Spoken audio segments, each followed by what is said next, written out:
साथियों नमस्कार। आज की इस कड़ी में हम बात करेंगे बीपीएससी ऑडिटर एग्जाम में पूछे गए प्रश्न पत्र के ऊपर। यानी बीपीएससी ऑडिटर में किस तरह के प्रश्न पूछे गए हैं, प्रश्न पत्र के साथ साथ जो है आपको उत्तर भी बताए जाएंगे। यह परीक्षा जो है 5 जुलाई 2026 को यानी आज के डेट में करवाई गई है बीपीएससी की तरफ से। तो चलिए देख लिया जाए। तो पहला प्रश्न था कि निम्नलिखित कथनों पर विचार करना है। पहला स्टेटमेंट दिया हुआ है कि राजकोषीय घाटा वित्त वर्ष 2021 में जीडीपी के 9.2% से घट करके वित्त वर्ष 2025 तक 5% से नीचे आ गया। दूसरा है कि वित्त वर्ष 2026 के लिए राजकोषीय घाटे का लक्ष्य सकल घरेलू उत्पाद यानी जीडीपी के 2% निर्धारित किया गया है। तीसरा कहता है कि सकल घरेलू उत्पाद के अनुपात में राजस्व घाटा वित्त वर्ष 2026 में वित्त वर्ष 2009 के बाद से अपने सबसे निचले स्तर पर पहुंच गया है। तो इस प्रश्न का राइट आंसर जो है क्या होगा? अब आपको पूरी प्रश्न दिखाई दे रही होगी। इस प्रश्न का राइट आंसर क्या होगा? तो इस प्रश्न का राइट आंसर जो है ए हो जाएगा। ठीक है, यानी सही पूछा गया है, ध्यान रहे। इसलिए ये स्टेटमेंट एक सही है और 3 सही है, बाकी बात ये 2 जो है ये गलत है। इसलिए इसका राइट आंसर जो है विकल्प नंबर ए हो जाएगा, यानी 1 का ए हो जाएगा। आगे बढ़ते हैं, अगले प्रश्न को देख लिया जाए। अगला प्रश्न कहता है कि जून 2025 में विश्व बैंक ने अंतर्राष्ट्रीय गरीबी रेखा को संशोधित करके, ध्यान रहे, संशोधित करके कितना किया गया है? तो संशोधित करके जो है आपको प्रतिदिन 3 अमेरिकी डॉलर यानी विकल्प नंबर सी इसका राइट आंसर हो जाएगा, यानी 2 का सी हो जाएगा। ठीक है,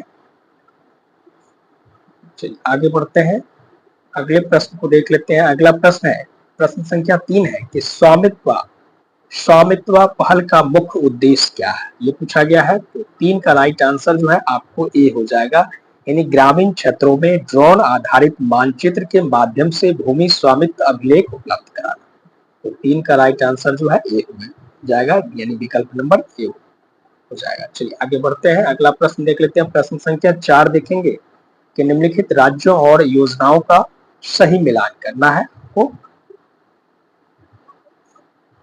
तो इस प्रश्न का राइट आंसर जो है 4 का राइट आंसर क्या होगा? 4 का राइट आंसर जो है सी हो जाएगा, यानी विकल्प नंबर सी हो जाएगा, C4 चाइना हो जाएगा। आप लोग मिलान कर लेंगे, इस प्रश्न का राइट आंसर क्या होगा? C4 चाइना हो जाएगा। चलिए आगे बढ़ते हैं, 5 नंबर प्रश्न कहता है कि वित्त वर्ष 2022 से वित्त वर्ष 2026 तक भारत सरकार द्वारा पूंजीगत व्यय में प्रतिशत वृद्धि निम्न में से किसके सबसे निकट है? तो इस प्रश्न का राइट आंसर जो है 89% हो जाएगा, ये डी हो जाएगा। वही अगला प्रश्न है कि बिहार में कौशल विकास के लिए संकल्प योजना को किसके द्वारा वित्त पोषित किया गया है? संकल्प योजना के बारे में पूछा गया है।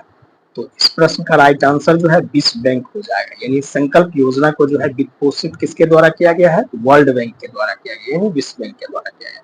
आपको मैसेज करके बताना है कि संकल्प का पूरा नाम क्या है। ठीक है, 6 नंबर प्रश्न है कि वित्तीय वर्ष 2026 की दूसरी तिमाही के PALFS आंकड़ों के अनुसार ग्रामीण महिला कामगारों का सबसे बड़ा हिस्सा निम्नलिखित में से कार्यरत है, ये पूछा गया है। तो 6 का राइट आंसर जो है बी हो जाएगा, B4 कॉल हो जाएगा, यानी स्वयं के खाता कर्मचारी नियुक्त है, यानी राइट आंसर जो है बी हो जाएगा। 8 नंबर प्रश्न हम लोग ऊपर देख चुके हैं, अब 9 नंबर प्रश्न देखेंगे। 9 नंबर प्रश्न कहता है, फिर साथ देखेंगे इसलिए आप लोग हड़बड़ाएंगे नहीं। तो पहले 9 नंबर देख लेते हैं, फिर साथ देखेंगे। तो 9 नंबर प्रश्न कहता है कि जल जीवन मिशन के बारे में निम्नलिखित में से कौन सा कथन सत्य नहीं है? सत्य नहीं पूछा गया है, ध्यान रहे। तो 9 का राइट आंसर जो है बी हो जाएगा, 100% कवरेज प्राप्त करने के लिए मिशन को जो है 2035 तक बढ़ा दिया गया, सत्य नहीं पूछा गया है। जबकि इसका राइट आंसर क्या होगा? क्योंकि नहीं पूछा गया है, लेकिन राइट आंसर जो है दिसंबर 2028 तक जो है इसको बढ़ाया गया है, इसलिए नहीं पूछा गया है, इसलिए बी हो जाएगा, 9 का बी हो जाएगा। 7 नंबर प्रश्न कहता है कि वित्त वर्ष 2023 वित्त वर्ष 2025 के दौरान सेवा क्षेत्र का एफडीआई प्रवाह कुल एफडीआई का लगभग कितना परसेंट हो गया है? तो 100% हो गया है। तो 7 का राइट आंसर जो है, सॉरी माफ कीजिएगा, इसका राइट आंसर जो है 50% हो जाएगा। माफ कीजिएगा, इसका राइट आंसर जो है 50% करेक्ट कर लीजिएगा। कहता है कि वित्त वर्ष 2023 और 25 के दौरान सेवा क्षेत्र का एफडीआई प्रवाह कुल एफडीआई का लगभग जो है 50% हो गया है। तो 7 का जो है डी हो जाएगा, 50% हो जाएगा, करेक्ट कर लीजिएगा। चलिए अगले प्रश्न को देख लेते हैं। प्रश्न संख्या 10 कहता है कि निम्नलिखित कथनों पर विचार कीजिए। तो 10 नंबर प्रश्न देखेंगे। 10 नंबर प्रश्न का राइट आंसर क्या होगा? तो 10 नंबर प्रश्न का राइट आंसर जो है आपको ए हो जाएगा, यानी विकल्प नंबर ए हो जाएगा 10 का, यानी केवल 1 और 2। चलिए 12 नंबर प्रश्न देख लेते हैं, फिर देन 11 देखेंगे कि भारत में सकल घरेलू उत्पाद जीडीपी में सकल स्थिर पूंजी निर्माण जीएफसी सीएएफ का हिस्सा लगभग कितना परसेंट है? होने का अनुमान है, कितना होने का अनुमान है ये पूछा गया है। तो 12 का राइट आंसर जो है डी हो जाएगा, 30%। डी फोर टॉप हो जाएगा। ठीक है, आगे बढ़ते हैं, अगले प्रश्न को देख लिया जाए। प्रश्न संख्या 13 देख लेते हैं। 13 नंबर प्रश्न क्या कहता है कि वित्तीय वर्ष 2025-26 के लिए जीएसडीपी के प्रतिशत के रूप में बिहार का राजकोषीय घाटा होने का अनुमान है। तो 13 का राइट आंसर जो है 2.98%, यानी ये हो जाएगा। 11 नंबर प्रश्न कहता है कि मिशन लाइफ मुख्य रूप से बढ़ावा देता है, तो पर्यावरणीय स्थिरता को बढ़ावा देने के लिए जो है व्यवहार और जीवन शैली में बदलाव। तो इस प्रश्न का राइट आंसर जो है 11 का सी हो जाएगा। कॉप 26 में जो है माननीय प्रधानमंत्री ने मिशन लाइफ को जो है पेश किया था, तो ध्यान रखेंगे। तो 11 का सी हो जाएगा। अगले प्रश्न की ओर चलते हैं। प्रश्न संख्या 14 देखेंगे कि वर्ष 2023-24 के लिए स्थिर कीमतों पर बिहार में जीएसडीए में प्राथमिक, द्वितीयक और तृतीयक क्षेत्र का योगदान कितना है? तो 19, 21 और 58। 14 का डी हो जाएगा राइट आंसर। प्रश्न संख्या 14 का डी हो जाएगा। आगे पढ़ते हैं। अगला प्रश्न है कि बिहार के निम्नलिखित में से किस उत्पाद को भौगोलिक संकेत जीआई टैग प्रदान किया गया है? ये पूछा गया है। तो 15 नंबर प्रश्न का राइट आंसर डी हो जाएगा। 1, 3 और 4 हो जाएगा।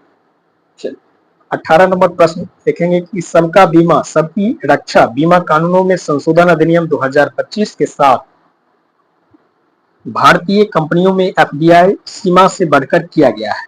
तो इस प्रश्न का राइट आंसर जो है 18 का 100% हो जाएगा। वहीं अगला प्रश्न है प्रश्न संख्या 19 देखेंगे कि ऑरेंज इकोनॉमी शब्द का तात्पर्य क्या है? तो इसका तात्पर्य है रचनात्मकता, संस्कृति और बौद्धिक संपदा पर आधारित अर्थव्यवस्था, यानी रचनात्मकता, संस्कृति और बौद्धिक संपदा पर आधारित अर्थव्यवस्था। 19 का जो है सी हो जाएगा। अगले प्रश्न की ओर चलते हैं। प्रश्न संख्या 15 देख ली है, 16 देख लेते हैं। 16 नंबर प्रश्न कहता है कि निम्नलिखित में से कौन सा बिहार स्टार्टअप नीति युवा फ्रेमवर्क का स्तंभ नहीं है? तो 16 का राइट आंसर जो है, यानी प्रश्न संख्या 16 का राइट आंसर जो है ये हो जाएगा, एक और एप्पल हो जाएगा। 17 नंबर देखेंगे। 17 नंबर प्रश्न कहता है कि वर्ष 2023-24 में परिवहन, भंडारण और संचार क्षेत्र में वृद्धि के मामले में बिहार भारत के प्रमुख राज्यों में डैश स्थान पर है। इस पे है, तो 17 का राइट आंसर जो है ये हो जाएगा, पहला स्थान पे। 2023-24 में बिहार का सकल राजकोषीय घाटा 2022-23 की तुलना में कितना परसेंट है? ये पूछा गया है। तो 20 का ये हो जाएगा, यानी 10.4%। अगले प्रश्न की ओर चलते हैं। अगला प्रश्न है कि संविधान संशोधन प्रस्तावित करने वाले एक निजी सदस्य के विधेयक के लिए निम्नलिखित में से क्या आवश्यक है? तो विशेष बहुमत हो जाएगा। इस प्रश्न का राइट आंसर 21 का बी हो जाएगा। आगे बढ़ते हैं। निम्नलिखित कथनों में से कौन सा भारत के महान्यायवादी और महान्यायाधिकर्ता के बीच के अंतर को सही रूप से स्पष्ट करता है? तो 22 का राइट आंसर जो है बी हो जाएगा, बी फोर ऑल हो जाएगा। चलिए आगे बढ़ते हैं। 23 नंबर प्रश्न देख लेते हैं कि यदि प्रधानमंत्री इस्तीफा दे दे या उनका निधन हो जाता है तो क्या होगा, मंत्रिपरिषद स्वतः भंग हो जाती है।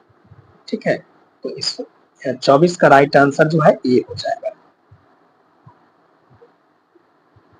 25 नंबर प्रश्न देखेंगे। 25 नंबर प्रश्न कहता है कि 10वीं अनुसूची का दल बदल विरोधी कानून निम्नलिखित में से किस उद्देश्य से बनाया गया है, तो दलीय अनुशासन को जो है निश्चित करने के लिए।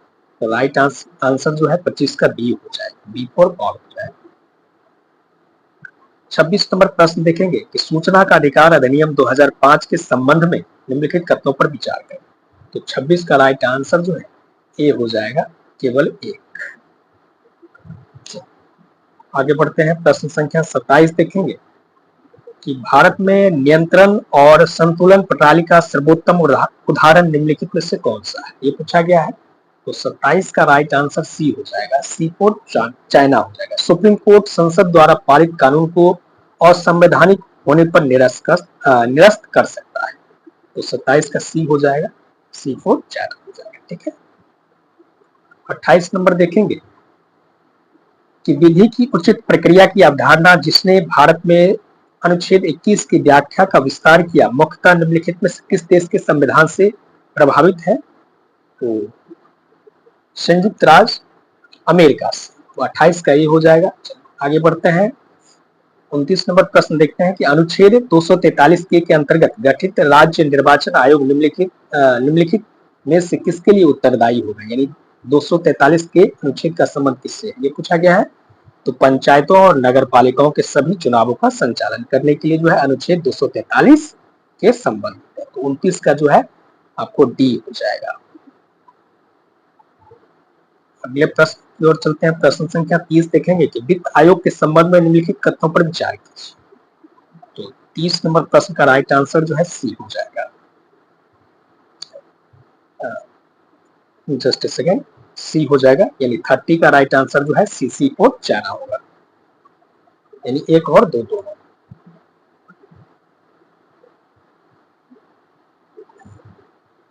थोड़ा सा छोटा, ठीक है।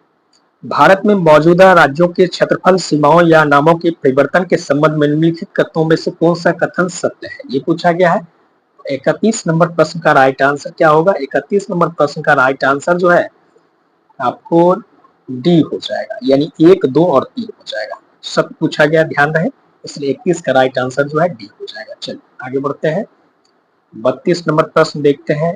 32 नंबर प्रश्न कहता है कि भारत के नियंत्रक एवं महालेखा परीक्षक के बारे में निम्नलिखित में से कौन सा कथन सत्य है, सत्य पूछा गया है। तो 32 का राइट आंसर जो है ए हो जाएगा, यानी एक और एप्पल हो जाएगा, यानी 1 और 3 हो जाएगा। 33 नंबर प्रश्न देखेंगे कि क्या कहता है कि संसद संविधान के किसी भी भाग में संशोधन कर सकती है जिसमें भाग 3 भी शामिल है, लेकिन वह संविधान की मूल संरचना को नष्ट नहीं कर सकती। वहीं दूसरा है कि सर्वोच्च न्यायालय ने गोलकनाथ मामले 1967 में यह माना था कि संसद भाग 3 में संशोधन कर सकती है। तो कौन सा विकल्प सही होगा, ये पूछा गया है। तो 33 नंबर प्रश्न का राइट आंसर जो है बी हो जाएगा, यानी ए और आर जो है दोनों सत्य है, लेकिन आर ए का सही स्पष्टीकरण नहीं है, इसलिए 33 का बी हो जाएगा। ठीक है, 34 नंबर देख लिया जाए। मौलिक अधिकारों पर सलाहकार समिति के अध्यक्ष सरदार वल्लभ भाई पटेल। 35 नंबर प्रश्न देखें कि निम्नलिखित में से कौन भारतीय संविधान के अंतर्गत मौलिक कर्तव्यों में शामिल है। तो इस प्रश्न का राइट आंसर जो है 35 नंबर प्रश्न का राइट आंसर जो है डी हो जाएगा, यानी उपर्युक्त सभी हो जाएगा, मौलिक कर्तव्य में शामिल है। तो 35 का जो है डी हो जाएगा, डी फॉर डॉग हो जाएगा। 36 नंबर प्रश्न देख लिया जाता। 36 नंबर प्रश्न कहता है कि शांति अधिनियम 2025 संबंधित है किससे। तो इस प्रश्न का राइट आंसर जो है आणविक ऊर्जा यानी परमाणु ऊर्जा से जो है शांति अधिनियम 2025 संबंधित है। 36 का सी हो जाएगा। चलिए आगे बढ़ते हैं, अगला प्रश्न है कि उच्च शिक्षा नियामक के लिए विकसित भारत शिक्षा अधिष्ठान विधेयक 2025 निम्नलिखित में से किन संस्थाओं को प्रतिस्थापित करता है, ये पूछा गया है। तो 37 का राइट आंसर जो है ये हो जाएगा, विकल्प नंबर ए हो जाएगा। 37 38 नंबर प्रश्न को देख लिया जाए। 38 नंबर प्रश्न कहता है कि निम्नलिखित में से कौन सी संस्था भारत में आवधिक श्रम बल सर्वेक्षण यानी PLFS जारी करता है? तो सांख्यिकी और कार्यक्रम कार्यान्वयन मंत्रालय जो है मोस्टली जारी करता है। तो इस प्रश्न का 38 का सी हो जाएगा। आगे बढ़ते हैं। अगला प्रश्न है प्रश्न संख्या 39 है। सूची 1 सूची 2 को जो है सम्मिलित करना है और उसके अनुरूप जवाब देना है। तो 39 का जो है सी हो जाएगा, सी फॉर चाइना हो जाएगा। ठीक है, आगे बढ़ते हैं। अगले प्रश्न को देख लिया जाए। अगला प्रश्न है प्रश्न संख्या 40 है। 40 का राइट आंसर क्या होगा? सूची 1 और सूची 2 को जो है आपको सम्मिलित करना है। जैसे विजय हजारे ट्रॉफी का संबंध क्रिकेट से, इसी तरह से आपको अरेंज करना है। तो 40 का राइट आंसर जो है बी हो जाएगा, बी फॉर बॉल हो जाएगा। 40 का बी हो जाएगा। 42 नंबर देखेंगे, 42 का सी हो जाएगा। यानी कहता है कि 2017-18 में घोषित एवं लागू किया गया चुनावी बॉन्ड जो है किस वर्ष खत्म कर दिया गया सुप्रीम कोर्ट के द्वारा? तो 2024 में जो है चुनावी बॉन्ड को खत्म कर दिया गया। ठीक है, चलिए अगले प्रश्न को देख लिया जाए। इसको हम लोग 40 देखेंगे, 41 देख लेते हैं। 41 नंबर प्रश्न देखेंगे कि LVM3M6 का उपनाम क्या? तो इसका उपनाम जो है भीष्म है। ठीक है, इसका उपनाम क्या है? भीष्म है। 43 नंबर प्रश्न को देखेंगे। 43 नंबर प्रश्न का राइट आंसर क्या होगा? तो इसका राइट आंसर जो है कहता है कि सूची 1 सूची 2 को सम्मिलित कीजिए। जैसे दिव्या देशमुख और इसको अरेंज करना है। तो 43 का राइट आंसर जो है आपको डी होगा। ठीक है, डी विकल्प नंबर डी हो जाएगा। 43 का राइट आंसर डी होगा। 45 नंबर 44 नंबर देखेंगे। 44 नंबर प्रश्न क्या कहता है? कहता है कि नीचे दिए गए कूट में से कौन सही उत्तर का चयन करना है? जैसे माधव गाडगिल का संबंध जो है पर्यावरण से है। कस्तूरी रंगन जो है इसरो के वैज्ञानिक और नई न्यू एजुकेशन पॉलिसी से संबंधित है। इसी तरह से जो है आपको अरेंज करना है। तो 44 का जो है सी हो जाएगा, सी फॉर चाइना हो जाएगा। 46 नंबर देखेंगे। 46 का बी हो जाएगा, 2019 हो जाएगा। यानी सीडीएस का पद जो है 2019 में क्रिएट किया गया था और पहले सीडीएस बिपिन रावत थे। आगे बढ़ते हैं। 45 नंबर देख लेते हैं। 45 नंबर प्रश्न क्या कहता है कि निम्नलिखित में से कौन सा कथन सही नहीं है? देख लेंगे। सही नहीं पूछा गया है तो 45 का राइट आंसर जो है बी हो जाएगा, यानी केवल 3। 46 नंबर हम लोग देख चुके हैं, 2019 होगा इसका। 47 नंबर देखेंगे। श्रेयसी सिंह जो है किस खेल से संबंधित है? तो निशानेबाजी से। 47 का जो है राइट आंसर ये हो जाएगा। और वर्तमान में श्रेयसी सिंह जो है खेल मंत्री हैं बिहार के, ध्यान रखिएगा। चलिए, और कहाँ से निर्वाचित हुई है आप लोगों को मैसेज करके बताना है। बंधु बिहारी नामक पुस्तक के रचयिता कौन है? तो बंधु बिहारी नामक पुस्तक के रचयिता जो है शंकरसन ठाकुर है। ठीक है, इसमें जो है बिहार के पूर्व मुख्यमंत्री लालू प्रसाद और नीतीश कुमार की दोस्ती का जो है चर्चा की गई है इस पुस्तक में, तो जिससे संबंधित है। तो इस प्रश्न का राइट आंसर जो है शंकरसन ठाकुर हो जाएगा। चलिए आगे बढ़ते हैं।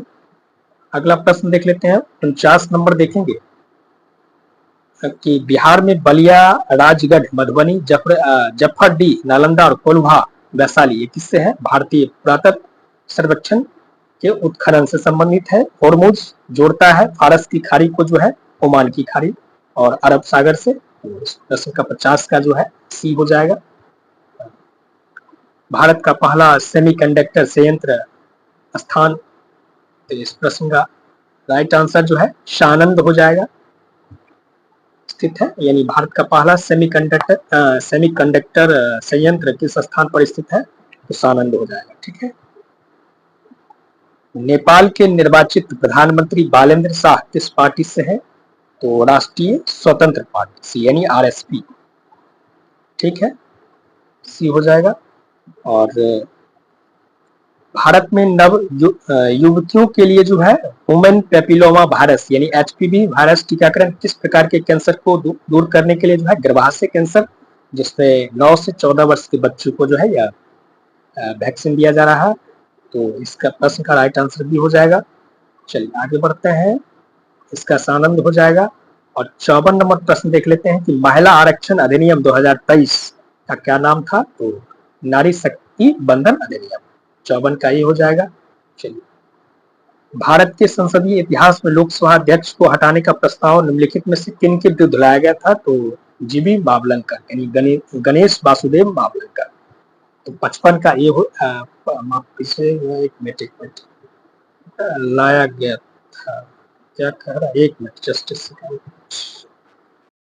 ठीक है, यानी कहता है कि भारत के संसदीय इतिहास में लोकसभा अध्यक्ष को हटाने का प्रस्ताव निम्नलिखित में से किनके विरुद्ध लाया गया था? तो गणेश वासुदेव बावलंकर, हुकुम सिंह, बलराम और जाखर और ओम बिरला। तो इस प्रश्न का राइट आंसर जो है सी हो जाएगा, माफ कीजिएगा डी हो जाएगा। ठीक है, इसको करेक्ट कर लीजिएगा, सी डी इस प्रश्न का, यानी 55 का राइट आंसर जो है डी होगा। ठीक है, डी होगा, डी फॉर डेनमार्क होगा, ये 55 का डी होगा, करेक्ट कर लीजिएगा। हाफिज रहमत खां का संबंध जो है रोहिल्ला से है, किससे है? रोहिल्ला से है, उत्तर प्रदेश। सूर्यास्त सनसेट लॉ यानी सनसेट विधि किससे संबंधित है? तो जमींदारी से यानी अस्थाई बंदोबस्ती से जो है सनसेट लॉ संबंधित है। तो 57 का ये हो जाएगा। आगे बढ़ते हैं, 58 नंबर प्रश्न कहता है किस ब्रिटिश गवर्नर जनरल ने युद्ध और आगे भी युद्ध की नीति का अनुसरण किया, ये पूछा गया है। तो इस प्रश्न का राइट आंसर जो है वारेन हेस्टिंग्स हो जाएगा, यानी 58 का ये हो जाएगा, यानी युद्ध और आगे भी युद्ध की नीति का अनुसरण किया, तो वारेन हेस्टिंग्स। 59 नंबर प्रश्न को देख लेते हैं, 1888 ईस्वी में किसने द यूनाइटेड पेट्रियाटिक एसोसिएशन की स्थापना किया? तो इस प्रश्न का राइट आंसर जो है ये हो जाएगा सर सैयद अहमद खान, यानी 59 का ये हो जाएगा। चलिए आगे बढ़ते हैं, किसने द बंगाल रेगुलेशन जो है 1795 से संबंधित है? तो शिशु हत्या से, तो 60 का बी हो जाएगा, शिशु हत्या हो जाएगा। 61 नंबर प्रश्न कहता है कि 1913 में किस विदेशी नगर में हिंदी एसोसिएशन का गठन किया गया था? तो वैंकूवर जो है आपको कहाँ है? ये कनाडा में है। ठीक है, गदर पत्रिका का पहला अंक किस भाषा में प्रकाशित हुआ था? तो उर्दू में, यानी 62 का जो है सी हो जाएगा, सी फॉर चाइना हो जाएगा, उर्दू हो जाएगा। भारतीय राष्ट्रीय कांग्रेस और मुस्लिम लीग का समझौता किस नाम से जाना जाता है? तो लखनऊ पैक्ट 1916, बी हो जाएगा। चलिए आगे बढ़ते हैं, भारतीय स्वतंत्रता आंदोलन में विदेशी समर्थन के संदर्भ में निम्नलिखित कथनों पर विचार कीजिए। तो 64 का जो है सी हो जाएगा, सी फॉर चाइना हो जाएगा। 67 नंबर प्रश्न को देख लिया जाए, तो 67 नंबर प्रश्न का राइट आंसर जो है बी हो जाएगा, कहता है सुमेलित नहीं है, इसलिए इस प्रश्न का 67 का राइट आंसर बी हो जाएगा, बी फॉर बॉल हो जाएगा। 68 नंबर प्रश्न देखेंगे, पहले 65 नंबर देख लेते हैं। तो 68 का जो है डी हो जाएगा। इस प्रश्न का राइट आंसर जो है 8000 होना चाहिए, लेकिन विकल्प में 800 दिया हुआ है, तो इसको हम थोड़ा सा रखते हैं, लेकिन मेरे अकॉर्डिंग इस प्रश्न का राइट आंसर जो है 8000 होना चाहिए। इसको एक बार आप लोग जो है 69 नंबर प्रश्न को चेक कर लेंगे, 68 का डी हो जाएगा। और 65 का जो है 65 का भी प्रीतिलता बाडेदार हो जाएगा। और ठीक है, यहाँ तक देख लिए हैं और भी देख लिए हैं। 66 नंबर, वैंकूवर में किसने स्वदेश सेवक गृह की स्थापना किया था? तो जीडी कुमार। वैंकूवर कहाँ है? कनाडा में है। 66 का जो है आपको ये हो जाएगा, जीडी कुमार हो जाएगा। चलिए आगे बढ़ते हैं, इसका हम लोग देख चुके हैं, 67 का बी हो जाएगा, 68 का डी हो जाएगा, और 69 का जो है थोड़ा सा मुझे संदेह है, इसलिए आप लोग सी के साथ जा सकते हैं। और 70 का जो है 70 का सी हो जाएगा, सही नहीं पूछा गया है, इसलिए 70 का सी हो जाएगा। 71 नंबर प्रश्न कहता है कि सत्यमेव जयते वाक्यांश किस उपनिषद में जो है? तो मुंडक उपनिषद। 71 का ये हो जाएगा। राजा मोनांडर प्रथम और भिक्षु नागसेन के बीच संवाद जो है मिलिंद पुनः में, यानी 72 का सी हो जाएगा। चलिए 73 नंबर प्रश्न कहता है कि धर्मशास्त्र के एक लेखक ने सती प्रथा का विरोध किया, इसे आत्महत्या के समान बताया, लेकिन उनमें से वह कौन था? तो मेधा तिथि। 73 का जो है राइट आंसर बी हो जाएगा, मेधा तिथि हो जाएगा। तक्षशिला या निम्नलिखित में से किन दो नदियों के बीच स्थित है? तो 74 का जो है ये हो जाएगा सिंधु और झेलम। किस प्राचीन भारतीय महिला को प्रारंभिक बौद्ध ग्रंथ थेरी गाथा लिखने का श्रेय दिया जाता है? यानी थेरी गाथा किसने लिखा, ये पूछा गया है। बौद्ध ग्रंथ थेरी गाथा किसने लिखा? तो इस प्रश्न का राइट आंसर सी होगा, यानी 75 का सी होगा, खेमा हो जाएगा। थेरी गाथा किसने लिखा? तो खेमा ने लिखा। चलिए आगे बढ़ते हैं, 76 नंबर देख लिया जाए। प्रसिद्ध कवि अमीर खुसरो निम्नलिखित में से सबके समकालीन थे सिवाय किसकी? तो 76 का सी हो जाएगा, शमसुद्दीन। ये सबके समकालीन थे, लेकिन शमसुद्दीन के समकालीन है, यही पूछा गया है कि सबके समकालीन थे सिवाय किसके? तो शमसुद्दीन के समकालीन अमीर खुसरो नहीं थे। ठीक है, 76 का जो है सी हो जाएगा। अबुल फजल सूफी संत के पुत्र थे, तो शेख मुबारक, 77 का ये हो जाएगा, यानी अबुल फजल के पिताजी शेख मुबारक थे। भारत के किस क्षेत्र पर सुल्तान जैनुल आबिदीन ने शासन किया? तो कश्मीर पर। इस प्रश्न का राइट आंसर जो है कश्मीर हो जाएगा। ठीक है, 78 का डी हो जाएगा, कश्मीर हो जाएगा। अकबर के दरबार के प्रसिद्ध संगीतकार तानसेन का मूल नाम क्या था? ये पूछा गया है, यानी तानसेन का मूल नाम क्या था? तो रामतनु पांडे था। 79 का सी हो जाएगा। चार आर्य सत्य किस धर्म की मूल शिक्षाएं हैं? तो बौद्ध धर्म। ठीक है, ये 80 का सी हो जाएगा। 81 नंबर प्रश्न देखेंगे कि क्षोभ मंडल में ऊंचाई के साथ तापमान में वृद्धि का वर्णन करता है। 81 का राइट आंसर जो है सी हो जाएगा, सी फॉर चाइना हो जाएगा। किस भारतीय शहर की योजना वास्तुकार एडविन लुटियंस ने बनाई? नई दिल्ली, डी हो जाएगा। आगे बढ़ते हैं, बिहार का एकमात्र यूनेस्को विश्व धरोहर स्थल माना जाता है जो सांस्कृतिक और आध्यात्मिक विरासत का प्रतिनिधित्व करता है। तो महाबोधि विहार बोध गया। 83 का सी हो जाएगा। आगे बढ़ते हैं, अगला प्रश्न देख लिया जाए। रामसर सम्मेलन कहाँ हुआ था?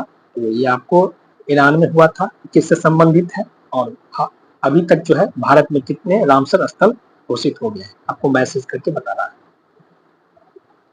भारत का सबसे लंबा और दुनिया का दूसरा सबसे लंबा पुलिन तट कौन सा है? कोवलम पुलिन तट जो है कहाँ है, ये आपको बता रहा है।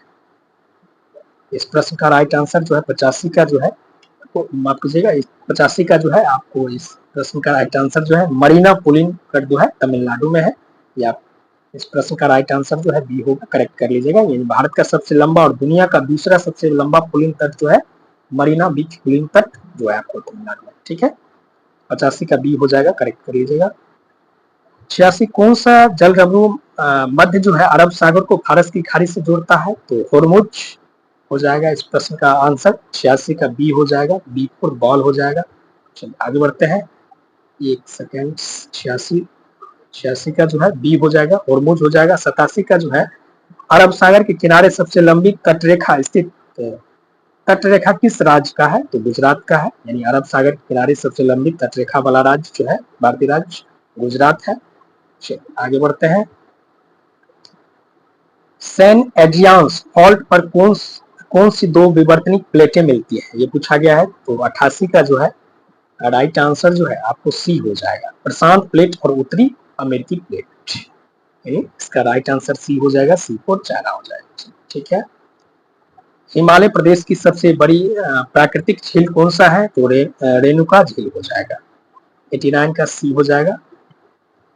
और भारत में खाद्य व्यवसायियों के लिए अस्थायी लाइसेंस अनुपालन सुधार किस संगठन से संबंधित है? तो FSAI, यानी 90 का सी हो जाएगा। और योग महोत्सव 2026 के दौरान आयुष मंत्रालय ने एडवांस वाई ब्रेक कोर्स शुरू किया। यह किस प्लेटफॉर्म पर उपलब्ध है? तो 91 का हो जाएगा आपको बी, कर्मयोगी भारत प्लेटफॉर्म्स, बी हो जाएगा। चलिए आगे बढ़ते हैं। सीमेंट निर्माण की कार्बन कैप्चर तकनीक विकसित करने के लिए राष्ट्रीय सीमेंट एवं भवन सामग्री परिषद ने किस स्टार्टअप के साथ साझेदारी की है? तो इस प्रश्न का राइट आंसर जो है 92 का बी हो जाएगा, यानी trace zero technologies private limited, यानी 92 का बी हो जाएगा। 93 नंबर प्रश्न है कि इसरो ने उच्च थ्रस्ट CE-20 क्रायोजेनिक इंजन का परीक्षण किस केंद्र पर किया है? ये पूछा गया है। तो इस प्रश्न का राइट आंसर जो है आपको सी हो जाएगा, यानी इसरो प्रोपल्सन कॉम्प्लेक्स महेंद्रगिरी, यानी 93 का राइट आंसर जो है सी हो जाएगा। शेष प्रश्न जो है हम लोग पार्ट 2 में करने का काम करेंगे, यानी 94 से लेकर के 150 तक के प्रश्न को जो है हम लोग पार्ट 2 में करेंगे, क्योंकि मेरे फोन में जो है स्पेस नहीं है तो वीडियो लंबी हो जाती है, तो फिर उसको प्रोसेसिंग करने में कठिनाई है। तो इस वजह से जो है आप लोग सहयोग कीजिएगा। शेष प्रश्न को जो है हम 94 से लेकर के 150 को जो है पार्ट 2 में करवा देंगे, आज ही करवा देंगे। आपको 1.5 से 2 घंटे के अंदर जो है पार्ट 2 भी मिल जाएगा। मिलते हैं एक नई वीडियो में, तब तक के लिए धन्यवाद। जय